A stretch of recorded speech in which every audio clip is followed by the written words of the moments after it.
میں وہ بتا نہیں سکتا. مثلاً ایک بات میں آپ کی آنکھیں دیکھنا چاہتا ہوں ابھی. اب آپ اگر رہدک اتارے تو ہاں آپ بتائیے. ایک دفعہ نا جی زمزم جہاں سے بھرتے ہیں وہاں سے لوگ زمزم بھر کے جا رہے ہیں. اس وقت 10 لیٹر کا کین الاؤ تھا. ایک بزرگ تھے کے پی کے، ان کی عمر رہی ہوگی 70 کے قریب. انہوں نے وہ زمزم کا کین بھرا، تھوڑی دور چلے تو رکے، پھر انہوں نے نیچے رکھا، پھر بیٹھ گئے، پھر وہ اٹھے، کین انہوں نے رکھا، پھر چلے. جب دوسری جگہ گئے تو میں نے اپنا کام سارا چھوڑا. ان کو میں نے کہا باقی دوست، میں نے کہا یار یہ سنبھالنا، میں ابھی آتا ہوں. میں گیا اس بابا جی کے پاس. میں نے ان سے کہا، میں نے کہا میں کین آپ کا چھوڑ دوں؟ تو انہوں نے مجھے ہاں یا نہیں کچھ بھی نہیں کہا. میں نے کین ان سے لیا، میں نے ان کا ایک ہاتھ پکڑا. اب میں ان کے ساتھ باتیں کرتا کرتا چلا جا رہا ہوں. تقریباً ½ کلومیٹر ان کا گھر تھا، مختلف جگہیں سے. پھر انہوں نے کہا کہ وہ جو سیڑھیاں ہیں نا، ان سیڑھیوں کے اوپر میرا کمرہ ہے، آپ سیڑھیوں کے نیچے رکھ دو، پھر میں آہستہ آہستہ لے جاؤں گا. میں نے کہا نہیں ایسا تو نہیں ہو سکتا، میں آپ کو راستے میں تو نہیں چھوڑوں گا. اب وہ سیڑھیوں پہ نیچے کھڑے ہو گئے. میں گیا، سیڑھیاں چڑھی.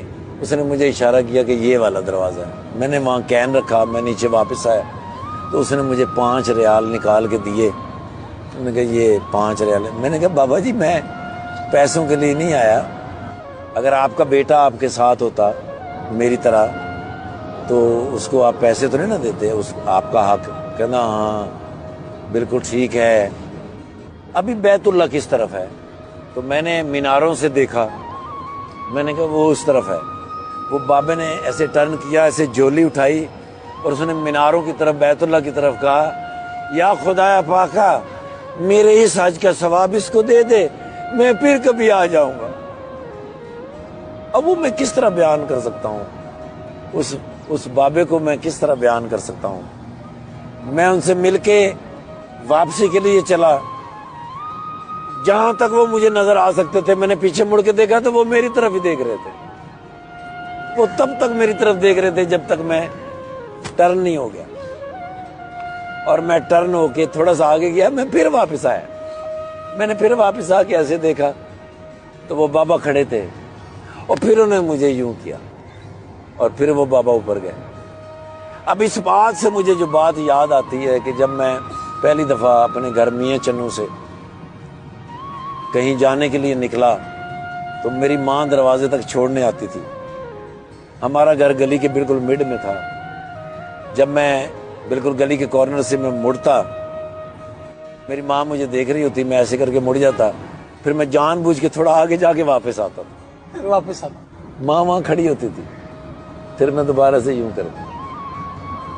میری ماں کو اس دنیا سے رخصت ہوئے 30 سال ہو گئے. 30 برس. جی سر. تو بیت اللہ کے اندر جب میں نے اس بابا کو دیکھا، پھر میں نے جا کے جب مڑ کے دیکھا، واپس آ کے دیکھا تو وہ بابا نے جب مجھے یوں کیا تو میں نے پھر اپنی ماں کے لیے دعا کی. تب مجھے پتہ چلا ماں مرتی نہیں.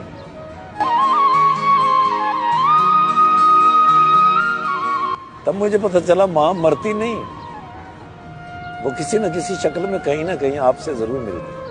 تقدیر الہی کے نوشتے بھی وہی ہیں، اللہ بھی وہی اور اس کے فرشتے بھی وہی. اتر سکتے ہیں تیری امداد کو ملائک اب بھی، گر ذات الہی سے تیرے رشتے بھی وہی.